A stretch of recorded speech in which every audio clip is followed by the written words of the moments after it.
àgbo fún obìnrin tó ń bẹ lọ́rùn ọmọ tó fẹ́ finú ṣoyún tó fẹ́ fẹ̀yìn gbọ́mọkùn ní kíákíá. Gbogbo nǹkan tó bá wù kó máa jẹ́ ìpèníjà tó ń ṣe okùnfà àti má rí oyún ní àgbo yìí ni kó wá lọ ṣe. Torí wọ́n máa ń sísì ọmọ fún yàn, àwọn tó lágbára nú ayé wọ́n pèrè àwọn lálágbára. Wọ́n máa ń sẹ́ǹdì nǹkan sínú wúńbù obìnrin tí wọ́n ní jẹ́ kó conceive ní kíákíá.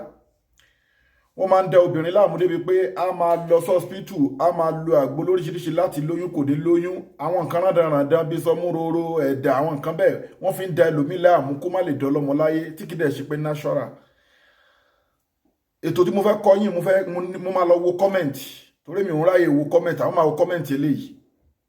Gbogbo nǹkan tó bá kó ṣokùnfà wọ́n dè mọ́ ẹni, wọ́n fẹ́ kó lóyún mọ́ ni, wọ́n fẹ́ kó ṣe kíní kan ni, wọ́n fẹ́ kó rọ́mọ bí ni. Gbàgbé tó bá wù kó wà ń bẹ̀. Bá mi wá kòkò tó fẹ́ fi ṣe àgbo. Tó bá ti wá kòkò yẹn, ó máa wá èkùrọ́, ó máa fi tẹ́lẹ̀ kòkò yẹn. Epo ẹ̀pà tá máa ń jẹ yẹn, ó máa kó lé orí èkùrọ́ yẹn. Wá wá abẹ́rẹ́ ta fi ń ránṣọ ẹyọ kan tó tóbi, abẹ́rẹ́ ìránṣọ ẹyọ kan tó tóbi, wàá fi sí lórí.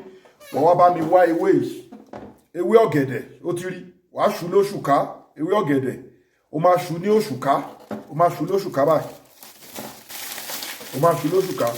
Tó bá ti ṣú ewé lóṣùká, wàá gbé lórí àwọn nǹkan wọ̀nyí nínú kòkò yẹn.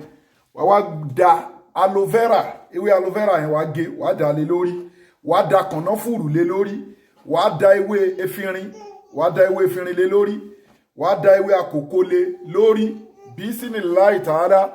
Wàá wá fi ẹyin adìyẹ ìbílẹ̀ tó mọ́ 3 wàá fi lé lórí. Wàá wá sè lágbo. Tó bá ti sè lágbo, tó bá ti jiná, wàá kọ́kọ́ bú ẹyin adìyẹ yẹn jẹ. Wàá ṣàdúrà lé lórí gbogbo ìjákulẹ̀ ìtúwọ̀ wèrè tí wọ́n jẹ́ kó conceive yẹn. Wàá ṣàdúrà lé lórí. Wàá jẹ adìyẹ, wàá jẹ ẹyin adìyẹ yẹn. Tó bá ti jẹ ẹyin adìyẹ yẹn, then wọ́n wá bẹ̀rẹ̀ sí máa mu àgbo yìí, kọ́ọ̀pù kan láàárọ̀, kọ́ọ̀pù kan lálẹ́. Àmọ́ farabalẹ̀ kó gbọ́ mi.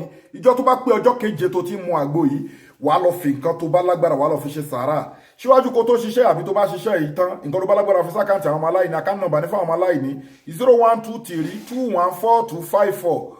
Global Dahiratu Dhikrlahi Islamic Organization, Wema Bank of Nigeria. Ẹ WhatsApp wa lórí +27612956389. Gbogbo èyí tẹ́ bá lágbára láti lè rìnrìn àjò ètò yìí, ẹ gẹ́ẹ̀tì transformer 1100 wá fún tọkọtìyàwó tó ń wojú Ọlọ́run. Gbogbo àrùn tó ń dẹ ọkùnrin láàmú tí ò kí ń jẹ́ kó lè fúnyàn lóyún, àti àrùn tó ń dẹ obìnrin láàmú tí ò kí ń jẹ́ kó lè conceive, weak erection, quick ejaculation, low sperm count, infertility. Ẹ gẹ́ẹ̀tì transformer 1100 power. Kò síbi tẹ́ bá wà tá a lè deliver. Ẹ gẹ́ẹ̀tì all in one tó ń wò more than 300 àìsàn ọlọ́jọ́ pípẹ́ ni, cancer ni, diabetics ni, ó ń jẹun lójú oorun, forí kókó aláǹtakùn ni. Ẹ WhatsApp wa lórí +27612956389.